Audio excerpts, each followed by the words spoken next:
નમસ્કાર ખેડૂત મિત્રો, દેવલક્ષ્મી સીડ્સમાંથી હું પૂર્વાંશ પટેલ. ગુજરાતમાં સૌથી વધુ વવાતી અને રેકોર્ડ બ્રેક ઉત્પાદન આપતી ટોપ 10 મગફળી જાતો કઈ છે અને તેના પાકવાના એકદમ સચોટ સમય કયો છે, જેથી આ વર્ષે તમે તમારા ખેતર માટે બેસ્ટ બિયારણ જાતો પસંદ કરી શકો. જો તમે ચેનલ પર નવા આવ્યા હોય તો સબસ્ક્રાઇબ કરી લેજો, એટલે ખેતીલક્ષી માહિતી તમને આ ચેનલ ઉપર સમયસર મળતી રહેશે. મગફળીના બિયારણને મુખ્યત્વે 3 ભાગમાં વહેંચવામાં આવી છે: વેલીડી, અર્ધ વેલીડી અને ઉબડી. જે ખેડૂતોને ખૂબ જ આગોતરું કે વહેલું વાવેતર કરવું હોય તેમના માટે લાંબો સમય લેતી વેલીડી જાતો અનુકૂળ રહે છે. જો કે આજના સમયમાં વેલીડી જાતોનું વાવેતર ખૂબ જ નહીવત થઈ ગયું છે. આજે ખેડૂતો સૌથી વધુ અર્ધ વેલીડી અને ઉબડી જાતો પસંદ કરે છે. મધ્યમ કે ટાઈમસરના વાવેતર માટે અર્ધ વેલીડી અને લેટ એટલે કે મોડા વાવેતર માટે ઉબડી જાતો બેસ્ટ ગણાય છે. તો સૌથી પહેલા વાતચીત કરીએ અર્ધ વેલીડી પ્રકારની ટોપ જાતો. તો અર્ધ વેલીડી જાતો જમીન ઉપર થોડી ફેલાય છે અને તેના સૂયા જમીનમાં સારી રીતે ઉતરે છે. આ જાતો મધ્યમથી લાંબા ગાળાની હોય છે. તો પહેલી જાત છે GJ20. ખેડૂત મિત્રો, આ જાત મગફળીના ઇતિહાસમાં એક સદાબહાર રાજા સમાન છે. ભલે બજારમાં નવી જાતો આવી ગઈ હોય, પણ આજે ઘણા જૂના અને અનુભવી ખેડૂતો ભરોસો GJ20 પર એક બંધ છે. આ એક અર્ધ વેલીડી જાત છે. તેના પાકવાના દિવસોની વાતચીત કરીએ તો 115 થી 120 દિવસનો સમય લે છે. આ જાતની ખાસિયત એ છે કે તે વિપરીત વાતાવરણમાં પણ પોતાનો પાયો મજબૂત રાખે છે અને સરેરાશ ઉત્પાદન જાળવી રાખે છે. જો તમારી જમીન મધ્યમકારી અને કસવારી હોય તો આ જાત આજે પણ તમારા માટે બેસ્ટ સાબિત હોઈ શકે છે. બીજી જાત છે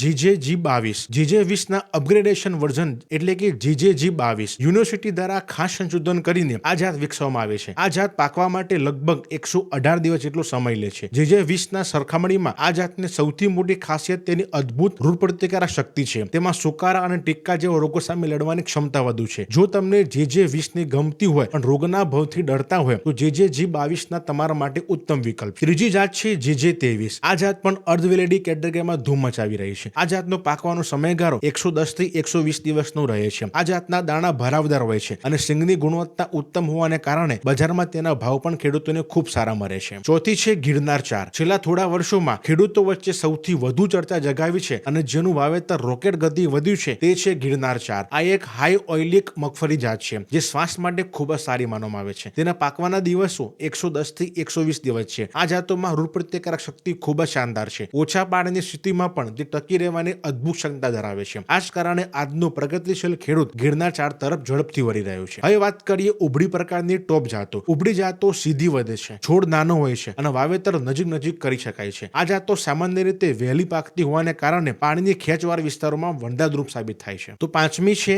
GJG32. GJG32 ને યુનિવર્સિટી દ્વારા લોન્ચ કરવામાં આવી છે. ત્યારે તેના ઓફિશિયલ દિવસો 110 થી 115 દિવસ બતાવવામાં આવ્યા હતા, પરંતુ ખેડૂતોના વાસ્તવિક અનુભવ અને ગ્રાઉન્ડ રિપોર્ટના આધારે જાત પાકવા માટે 135 દિવસ કરતા વધુ સમય લઈ લે છે. હા, તે ઉબડી પ્રકારની જાત હોવા છતાં લાંબો સમય લે છે. એટલા માટે જો તમારે ચોમાસાની શરૂઆતમાં એકદમ આગોતરું વાવેતર કરવું હોય તો આ 32 નંબરની પસંદગી કરજો. પાછળથી વાવવા માટે આ જાત અનુકૂળ નથી. છઠ્ઠી જાત છે TG37. ગુજરાતના ખેડૂતોએ વહાલી અને અતિપ્રિય લોકપ્રિય ઉબડી જાત એટલે કે 37 નંબર એટલે કે TG37. આ જાત ટૂંકા ગાળાની અને સુપરહિટ વેરાયટી છે. તે માત્ર 110 થી 120 દિવસમાં પાકીને તૈયાર થઈ જાય છે. ટૂંકી મુહૂર્તમાં ઓછા પાણીમાં અને મર્યાદિત સાધનો વચ્ચે પણ જો રેકોર્ડ બ્રેક અને સ્થિર ઉત્પાદન મેળવવું હોય તો ગુજરાતના મોટાભાગના ખેડૂતો આજે પણ આંખ બંધ કરીને TG37 પર ભરોસો કરે છે. સાતમી જાત છે TG38. જો તમારી પાસે પાણીની સવગત ઓછી છે અને ચોમાસું વહેલું પૂરું થઈ જવાની ભય છે તો તમારા માટે TG38 પરફેક્ટ ઓપ્શન છે. આ જાત માત્ર 100 થી 100 દિવસમાં જેવા ખૂબ જ ટૂંકા સમયમાં પાકી જાય છે. આશ્ચર્યની વાત એ છે કે 37 નંબર કરતા પણ ઓછો સમય લેવા છતાં ઘણી વખત TG38 નું ઉત્પાદન તેના કરતા પણ વધારે જોવા મળ્યું છે. આ કારણે હાલમાં આ જાતનું વાવેતર ખૂબ જ ઝડપથી વધી રહ્યું છે. આઠમી જાત છે TG39. ટૂંકા ગાળામાં મોટો ધડાકો કરવો હોય તો TG39 બેસ્ટ છે. આ જાત પાકવા માટે 110 થી 115 દિવસનો સમય લે છે. આ જાતને સૌથી મોટી ખાસ વિશેષતા એ છે કે તેનો દાણો ખૂબ જ મોટો, વજનદાર અને આકર્ષક હોય છે. આ જ કારણે બજારમાં વજન ખૂબ સારું આપે છે અને ખાસ કરીને શેકવા માટે એટલે કે ઓરા રોસ્ટેડ ગ્રાઉન્ડનટ બનાવવા માટે વેપારીઓ આ જાતની મગફળી સૌથી પહેલા ખરીદે છે. નવમી જાત છે GJ35 સોરઠ ગોલ્ડ. કૃષિ યુનિવર્સિટી દ્વારા તાજેતરમાં બહાર પાડવામાં આવેલા એક અદ્ભુત નવીનતમ વેરાયટી એટલે કે GJ35 જેને સોરઠ ગોલ્ડ તરીકે બિરદાવવામાં આવે છે. આ જાત સુપર ફાસ્ટ સ્પીડે પાકે છે. માત્ર 100 થી 110 દિવસ. ઘણા વિસ્તારોમાં તો ખેડૂતોનો અનુભવ એ છે કે આ મગફળી બરાબર 100મા દિવસે જમીનમાંથી બહાર આવવા તૈયાર થઈ જાય છે. આ મગફળી ખાવામાં ખૂબ જ મીઠી હોય છે, તેથી ખાવા માટે અને તેની ટકાવારી માટે આ ઉત્તમ માનવામાં આવી રહ્યું છે. ટૂંકી મુદતની